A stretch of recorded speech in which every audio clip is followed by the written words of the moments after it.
media are reporting that the UK Navy is planning to send warships to intercept and escort a Russian aircraft carrier and 7 accompanying vessels as they pass by UK waters. RT's Pauline Boyka has more.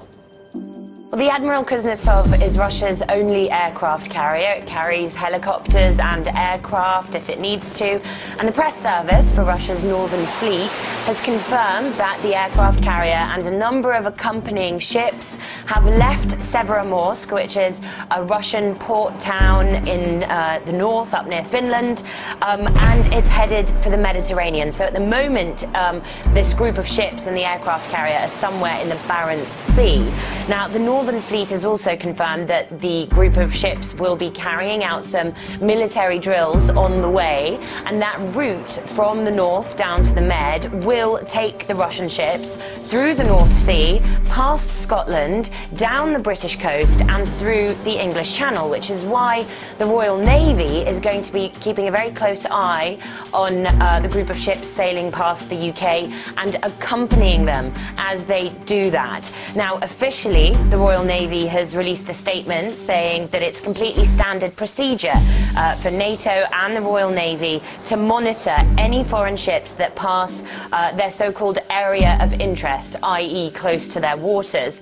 So these are the bare bones of the story, but the local media here has presented the whole thing in a somewhat more dramatic fashion. You've got headlines, things like the Russians posturing, Putin flexing his military muscles, and stuff like the Russians are coming, the Royal Navy is on standby. Newspaper articles that make the whole affair sound very confrontational and quite unexpected, when in reality we first got reports that this Russian aircraft carrier was going to be moved up from the north down to the Med from as far back as July. It was confirmed by the Russian Ministry of Defense in September. So this is something that's been on the cards for a while, but it's kind of being misreported, and at the same time the story is snowballing and getting bigger, especially in the light of the current diplomatic tensions between the UK and Russia over Syria. And one political commentator told us that the UK's media overreacted, spurred on by strong anti-Russian feelings that exist in Britain right now. There isn't anything to suggest that there is a direct threat or anything, but at the end of the day, we need to understand the environment in Britain, which is about confronting Russia at the moment. And this is not the official statement by the government, but actually by some hot-headed MPs. So whether the route of the Admiral Gorshkov really was as close as passing through the English Channel previously or originally, or it was adjusted afterwards, we don't know. But it could be a hyper-reaction towards towards any Russian vessel or any Russian military action nearby because of this particular environment that we live in Britain at the moment.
Russia this week as akin to the ancient Greek state of Sparta, calling it closed, nasty, militaristic and anti-democratic.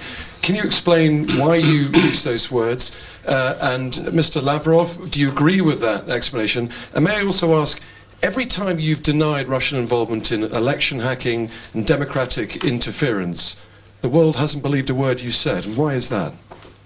Can I come back immediately on that, Tom, and say that unfortunately I wouldn't want Russian colleagues here to think that those words were applied to Russia today. They were applied to the Soviet Union of my childhood, and indeed I believe that was an entirely accurate description of the Soviet Union as it then was and behaved. It then went through an amazing period of change.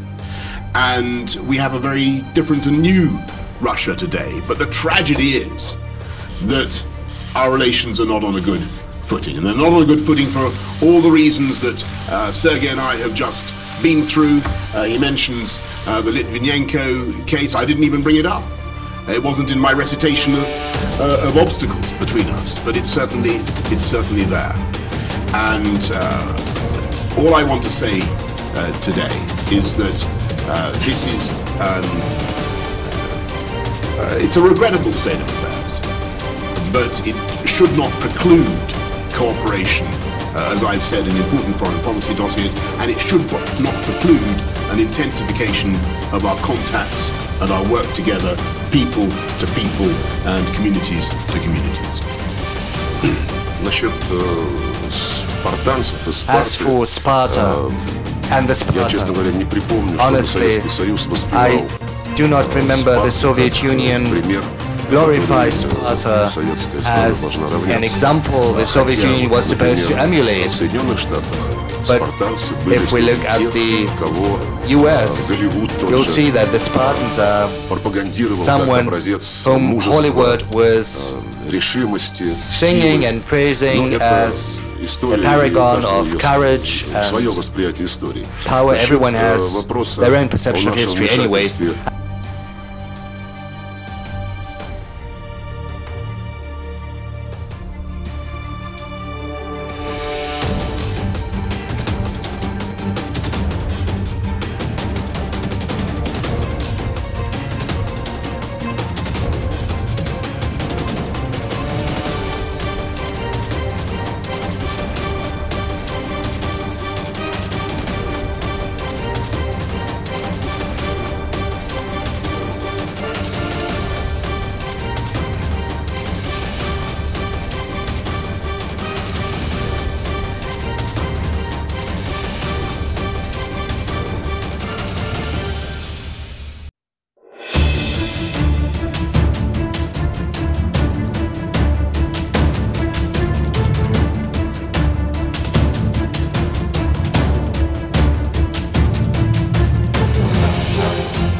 Товарищ Верховный Главнокомандующий, вас приказ о выводе российской группировки войск с территории Сирийской Арабской Республики выполнен. Мы не будем опираться исключительно на вот эти военные мускулы. Мы не будем втягиваться в истощающую нашу экономику гонку, бессмысленную гонку вооружений. Не будем этого делать ни в коем случае.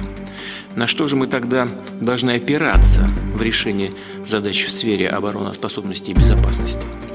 Ответ очень простой. На мозги, на интеллект. И все это будем вместе иметь в виду.